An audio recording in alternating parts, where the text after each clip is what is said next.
Salayi ma wí nǹkankan. Akramakumullah. À ń ṣe zikiri kí lè ń pè zikiri de. Ayakumullah. Azikiru jima'i. Kákójọ irú èyí tí a rà yín sí tí wọ́n fa ẹ̀mí wa lọ́dọ̀ Ọlọ́run nísìn. Ẹ̀mí gbogbo wa ọgbọ́n ìjọ tọ̀ súnà tànàbì. Sallallahu alayhi wa sallam. Ìjọ tọ̀ ìlànà Ọlọ́run ọba. Sallallahu alayhi wa sallam. Ká má jẹ́ kí àwọn tí wọ́n máa fi bọ̀ọ̀lì kóni lẹ́pà kún ọmọ lè wà kú níbi oríire tá a wà ń bẹ̀ yìí. Bada isti'aza wal basmala. Alladhina qalu Rabbuna Allahu thumma istaqamu. تتنزل عليهم الملائكة ألا تخافوا ولا تحزنوا وأبشروا بالجنة التي كنتم توعدون. Fúnra Ọlọ́run ẹ dákun máa bá ń ka Al-Qur'ani ẹ ṣe sùúrù torí Ọlọ́run. الذين قالوا ربنا الله ثم استقاموا. Ar-Raisi Ọlọ́run ní gbogbo àwọn tí wọ́n máa sọ pé Allah قالوا ربنا الله. wọ́n máa ṣe La ilaha illallah. Ọlọ́run ní láàárọ̀ wọn lọ́sàn-án wọn lálẹ́ wọn nírọ̀lẹ́ wọn. Àwọn tí wọn ò ní nǹkan kan tí wọ́n ń ṣe tó ju Allahu lọ wọ́n náà pariwo rẹ̀ kí n gbọ́.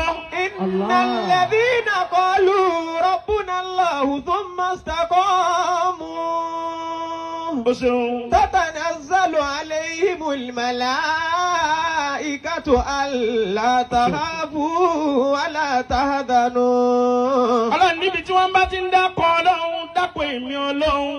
تتنزل Ọlọ́run láwọn àìmọye àwọn màláíkà wọ́n máa sọ̀kalẹ̀ wọ́n máa tọrọ fún wa ká má bẹ̀rù ká má fòyà. تتنزل عليهم الملائكة ألا تخافوا Al-Khalifa hadisi ẹnu àwọn ahadisi tó gbé tán ni mo fẹ́ kà yìí. ولا تحزنوا. Kó máa jẹ́ hujja àdámígà fún gbogbo àwọn tí wọ́n máa takò wá pẹ̀lú zikirul jama'i. وأبشروا حدثنا عثمان بن أبي شيبة حدثنا أبو معاوية عن الأعمش الذين عن أبي صالح عن أبي هريرة عن النبي صلى الله عليه وسلم قال ما اجتمع قوم في بيت من بيوت الله تعالى يتلون كتاب الله ويتدرسونه بينهم إلا نزلت عليهم السكينة وغشيتهم الرحمة وحفتتهم الملائكة الذين قالوا ربنا الله ثم استقاموا. Àwọn tí wọ́n gba àdísì yẹn wá ni mo kà síwájú yẹn. Àdísì tó lẹ́sẹ̀ ńlẹ̀ ni. تتنزل عليهم الملائكة. Wọ́n ní Abu Huraira. Àwọn ni wọ́n sọ pé ó ń ṣe Ọlọ́run Muhammadu. ألا تخافوا. Wípé gbogbo ẹni tó bá kó jọ sínú mọ́ṣáláṣí kan. Tí wọ́n ń pè Ọlọ́run pé la ilaha illallah. لا إله إلا الله. Fi baytin min buyutillah. ألا تخافوا. Nínú ilé Ọlọ́run tí wọ́n kó jọ níbẹ̀ tí wọ́n ń dákọ̀ Ọlọ́run. ولا تحزنوا. Lẹ́yìn ìgbà tí wọ́n dákọ̀ Ọlọ́run tán yatiluna kitaballah wọ́n tún ka Al-Qur'ani Ọlọ́run níbẹ̀. ولا Lẹ́yìn تحزنوا. ìgbà tí ọ̀rọ̀ yìí ṣiṣẹ́ síkìrì fún wa tán nísìn kí là tún kà lọ́wọ́ nísìn síbi Al-Qur'ani ni ولا تحزنوا. àbí bẹ́ẹ̀ kọ́ ni.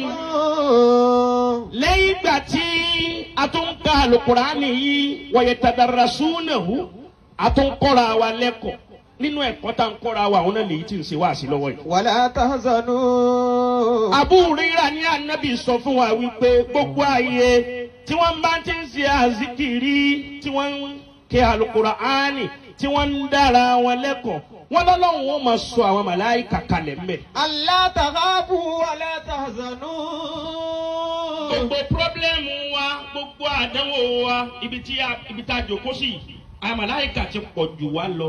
Wọ́n sì ń ka gbogbo àgbákò tí ń bẹ lára gbogbo wa. Wọ́n ń ka kó fún wa láti sìn. ألا تخافوا ولا تحزنوا. Hadisi kanu ni hadisi ẹlẹ́ẹ̀kejì hadathana Muhammad bin Hatam bin Maimun hadathana Bahzu hadathana Uhaybu hadathana Suhailu ani Abi Hurayrata radiyallahu ta'ala anhu.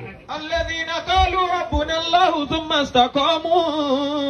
Àwọn tí wọ́n gba ilé yìí náà wá ni mo sọ yẹn. Abu Hurayrata náà ló tún sọ ilé yìí. الذين قالوا ربنا الله Abu Hurayrata wọ́n sọ fún wa wípé wọ́n ní inna Allaha inna lillahi tabaraka wa ta'ala wọ́n lọ́wọ́ ọba ó dá àwọn màláìkà kan sayyaratan fudala wọ́n a máa fò ọlọ́lá ni wọ́n àwọn màláìkà tó ń wí ọlọ́lá ni wọ́n a máa fò lórí òkè wọ́n a máa fò lọ wọ́n a máa fò bọ̀ wọ́n ní kò síbi táwọn màláìkà yẹn máa wá kiri àyà zikiri ni. قالوا ربنا الله ثم استقاموا.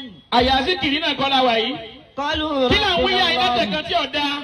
قالوا ẹ dá mi lóhùn. ربنا الله. àpé ẹ pàrìpà aláwù náà là ń wí látàárọ̀. قالوا ربنا الله. èyí tí wọ́n máa wá fẹ́ fi takò wá òun náà lọ́rọ̀ àfáwà àgbà Ibnu Taymiyyah Sheikhul Islam. ثم استقاموا. o ṣeun. تتنزل àfáwà àgbà Ibnu Taymiyyah. ثم استقاموا. wọ́n ní al-ijtima'u li dhikrillahi ta'ala. ẹ̀rí kéèyàn kó jọ ní halqa zikr ká pè ọ́ lóhùn irú èyí tí ara yìí sì pè fún wa nísìn. wastima'i kitabihi ká sì máa gbọ́ alukurani bí n ti ń ká yìí wa du'a'i ká sì máa ṣàdúà ẹ̀wà yà àdúà tá a ti ń ṣe yàn yín látàárọ̀. قالوا ربنا الله. Ibnu Taymiyyah ní amalun salih iṣẹ́ tó dání o. ثم استقاموا. wa huwa min afdalil qurbati ila Allah subhanahu wa ta'ala. bẹ́ẹ̀ máa ń ti تتنزل àzíkiri bá ti ṣàzíkiri tá a kójọ yìí a tètè máa mú ni súnmọ́ Ọlọ́run dáadáa. تتنزل عليهم الملائكة o ṣeun. ألا تخافوا ولا تحزنوا wa abshiru bil jannati allati kuntum. توعدون. àṣẹ́mi ń bẹ nínú olóríire tí ń wọ àlìjánná ìwọ ń gbọ́. ألا تخافوا ولا ẹ dá mi lóhùn تحزنوا. dáadáa. ألا تخافوا. ẹ dákun ẹ dá mi lóhùn dáadáa. ẹ wo gbogbo àwọn ẹni Ọlọ́run tí wọ́n ti lọ bàbá wa Ṣéhù Jámíù Búláàlà. ألا تخافوا ولا تحزنوا. kò sí tí wọ́n fi sẹ́kù la ilaha illallah ni. قالوا ربنا الله. ẹ wo bàbá wa Ṣéhù Ibrahimu Ìníyàsì. قالوا ربنا الله.